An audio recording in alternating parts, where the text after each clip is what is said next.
No one remembers the sound of his footsteps. That's the strange part. Airports are loud places. Announcements echo, bags roll across the floor, people talk, laugh, complain, rush.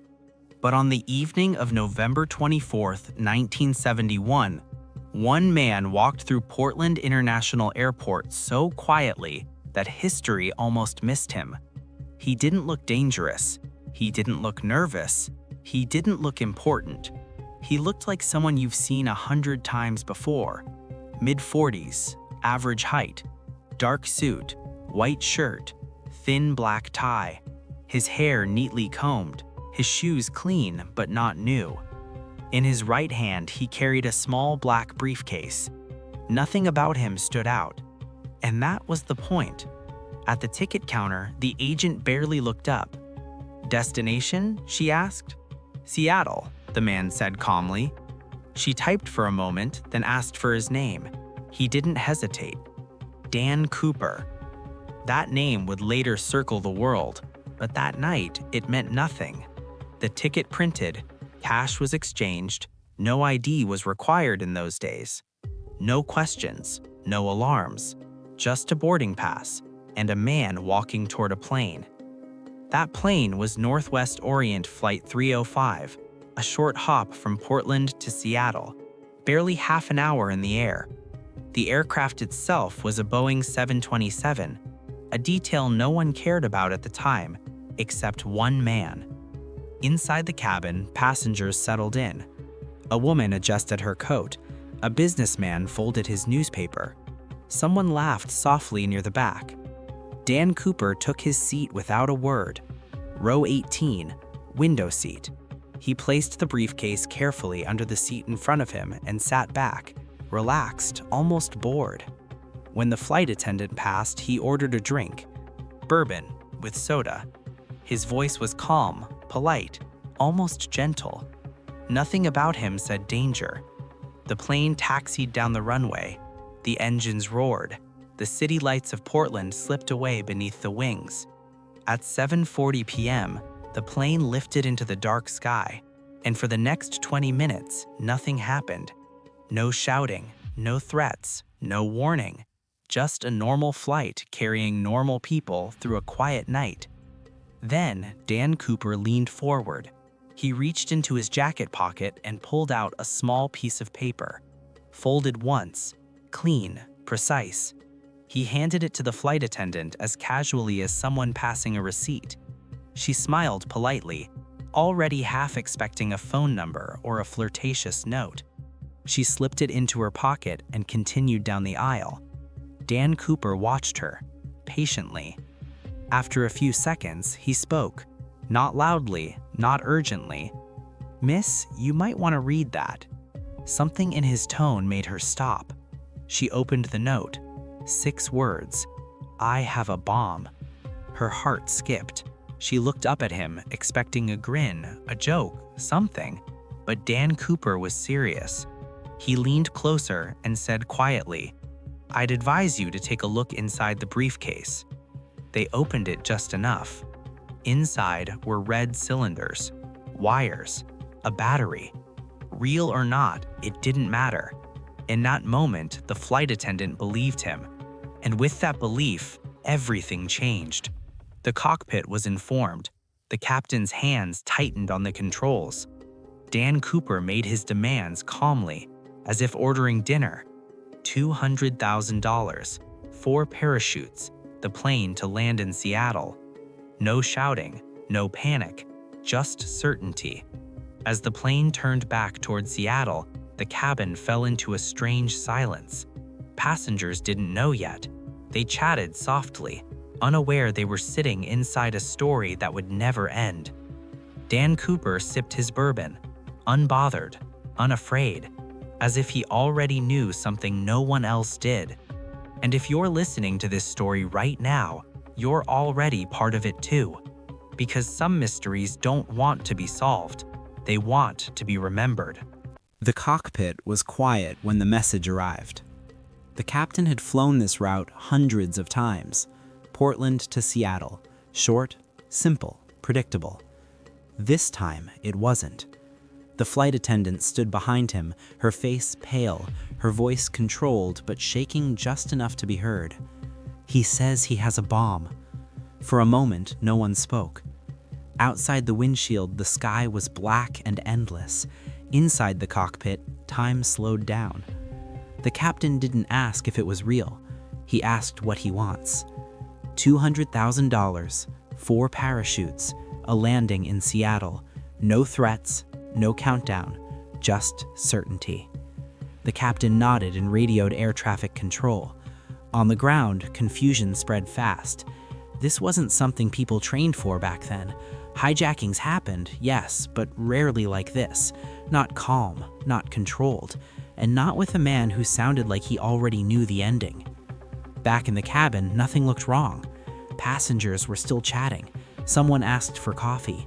A man laughed at something his wife whispered. They didn't know they were circling above Seattle now. They didn't know police cars were lining the runway below. They didn't know history was waiting. The man in the dark suit sat perfectly still. When the flight attendant returned, he smiled at her. Not a cruel smile, not a threatening one, almost reassuring. "You did great," he said. Those words stayed with her for years. The plane touched down smoothly. Outside, flashing lights painted the night red and blue. The engines idled. No one screamed. Money was brought aboard in a plain bag.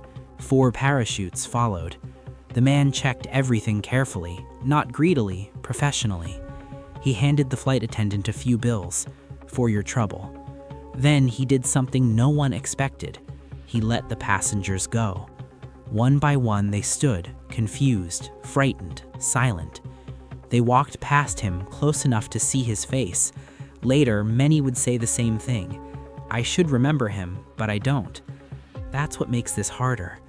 Once the cabin was nearly empty, the plane was refueled. Only a small crew remained. The man gave new instructions: fly low, slow speed, landing gear down. And then he added one more thing. He wanted the rear stairs usable in flight.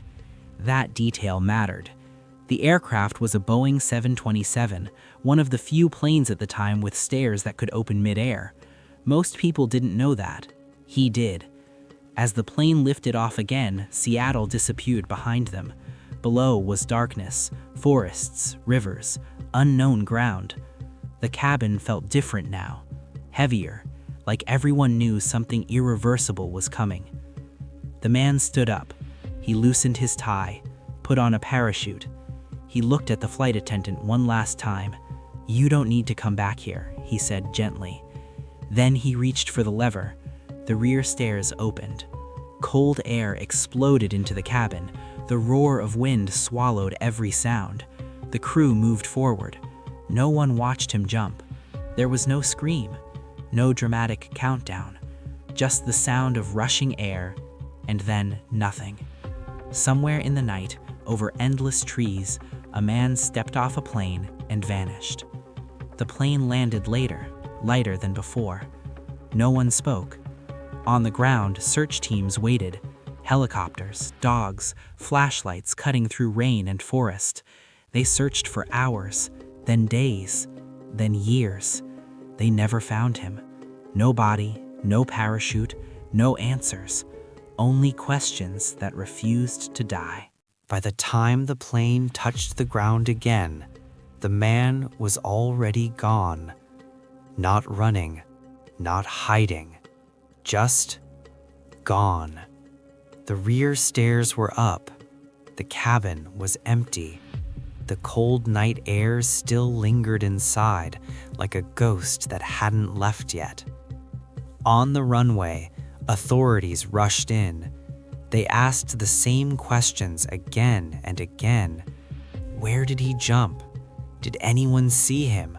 Was he wearing the parachute correctly? The answers were thin, vague, broken. The crew could only guess the moment.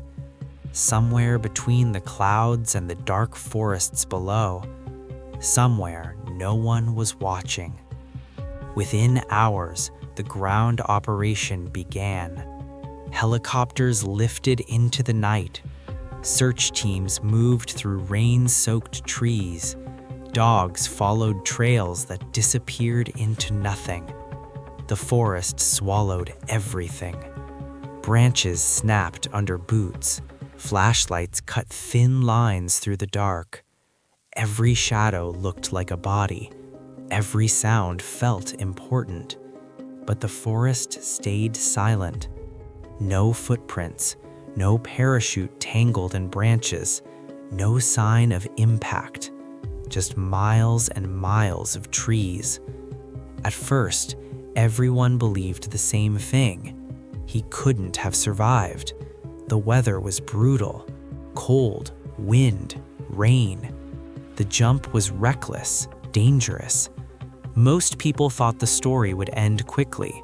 A body would be found, the mystery would close. It didn't. Days passed, then weeks. Nothing. That's when the case stopped being an incident and became an obsession. The file landed on desks at the FBI. They gave it a code name, Norjack, Northwest Hijacking. Agents studied every detail: the tie he wore, the cigarette butts he left behind, the way he spoke, the way he moved. They believed he wasn't random. He knew planes, he knew parachutes, he knew exactly what kind of aircraft he needed. That narrowed the list. Sort of. Hundreds of men were investigated over the years. Military veterans, engineers, pilots, paratroopers. Some came close, very close, but something was always missing. The height didn't match. The voice didn't fit. The knowledge wasn't enough. Every suspect faded away. And then, years later, something strange happened. In 1980, a young boy was playing near a riverbank. He found something half buried in the sand. Old, rotting, but unmistakable. Money. $20 bills, bound together. Serial numbers matching the ransom. Not all of it, just a small portion. Enough to prove one thing: the money had come down somewhere. But what did that mean? Did the man survive and lose it? Did the river carry it there years later? Did the forest keep the rest? No one knew. The discovery reopened everything. The theories exploded. Some said he died instantly. Others believed he walked out of the woods and vanished into a normal life. A man who committed the perfect crime and then became invisible. And that's the most unsettling part. Someone, somewhere, may have known him. Someone may have sat next to him at a bar, worked with him, laughed with him, never knowing they were sharing space with a man who once stepped into the night and disappeared from history. And if you're listening right now, feeling that chill, wondering how a person can simply vanish, that's why this story refuses to die. If dark, real stories like this pull you in, remember where you heard it first. Crimoria Dark Files. When a mystery refuses to die, people start filling the silence with names, faces, backstories, lives that almost fit. After the money was found near the river, the case stopped being cold. It became restless. Investigators went back through old files, yellowed notes, half-forgotten leads. They didn't ask who could do this anymore. They asked something more dangerous: who already did? One name kept resurfacing, not loudly, not officially, but quietly, persistently. A man with a military background, paratrooper training, knowledge of aircraft systems. On paper, he fit. He knew how to jump. He knew how to land. He knew how to stay calm under pressure. Some agents believed this was it. They followed him, interviewed people who knew him. Friends said he was smart, quiet, capable, too capable. But then the cracks appeared. His height didn't match eyewitness descriptions. His behavior didn't line up. Small details, tiny, irritating details, kept pulling the case apart. Another suspect followed, an engineer, brilliant, obsessive. He had written letters, angry letters about airlines and money and being ignored. He had the mind for planning, the patience, but he lacked something else, the ease, the calm. Dan Cooper never panicked, never rushed. This man did. Then came dozens more, men who could have been him, men who wanted to be him. But wanting doesn't make you disappear into the sky. Years passed. The investigators aged. Some retired. Some died. The files stayed open because every time someone thought they had the answer, one question remained. Why was he so confident? He didn't demand an escape vehicle. He didn't ask for protection. He didn't bargain.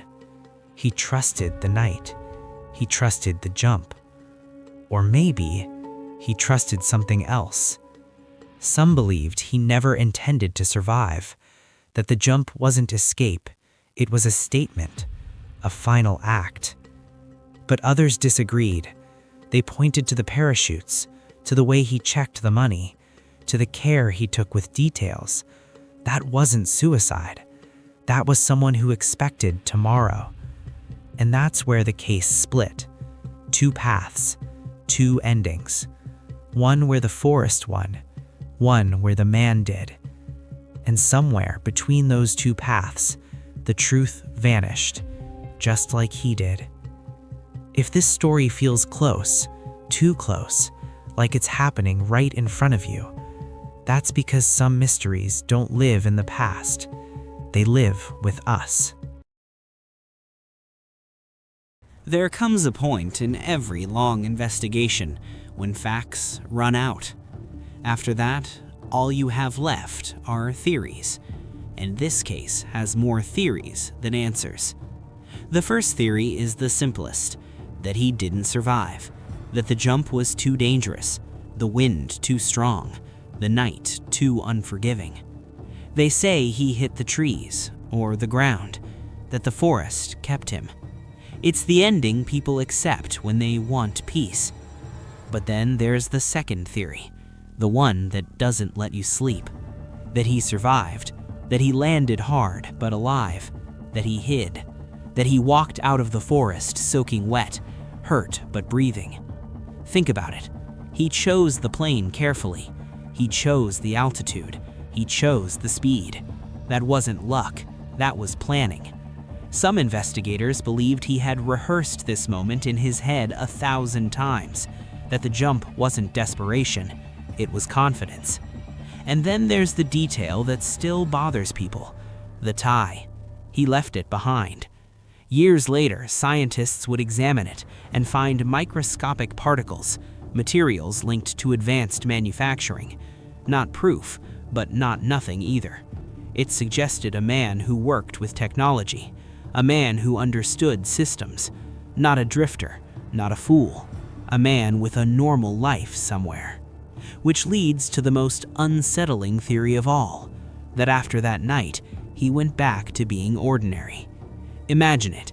A man goes to work on Monday, he eats dinner, he pays bills, and no one knows that once, long ago, he stepped into open sky and vanished from a plane.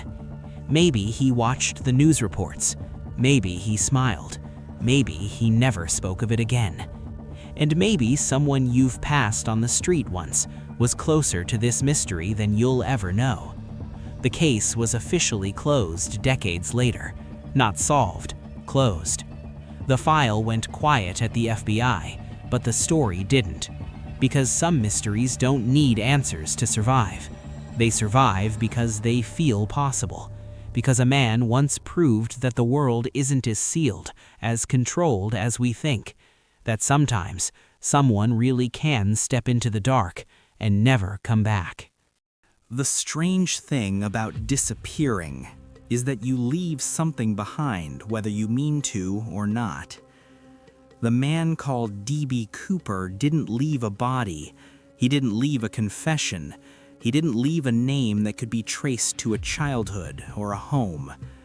But he left a scar, not just on a case file, on an entire system. After that night, aviation changed, quietly at first, then completely. Rear stairs were redesigned, security tightened, cockpit doors were reinforced. Airports stopped being casual places where a man could walk in with cash in a briefcase and step onto a plane without a single question. The world became smaller after him, more controlled, less forgiving. In a strange way, he marked the end of something, the end of an era where the sky felt open. Investigators would later admit something uncomfortable. This wasn't just about catching a criminal anymore. It was about proving that the system was stronger than one man.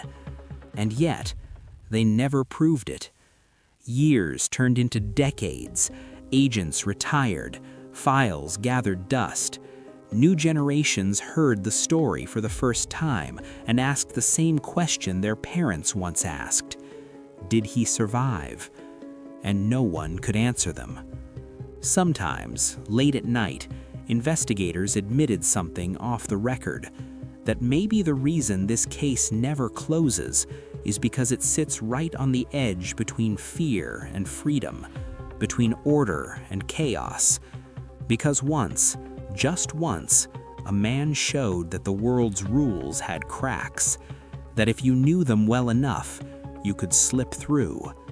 And maybe that's why this story still feels alive. Because somewhere deep down, people don't just wonder who he was, they wonder if it's still possible to vanish, to escape the script, to step into the dark and never be explained. And if you're listening to this right now, feeling that quiet weight in your chest, that's not confusion. That's the story doing what it has always done, staying with you. For stories that don't fade when the screen goes dark, for dark files told like lived moments, subscribe to Cremoria Dark Files. Some mysteries don't want to be solved, they want to be remembered.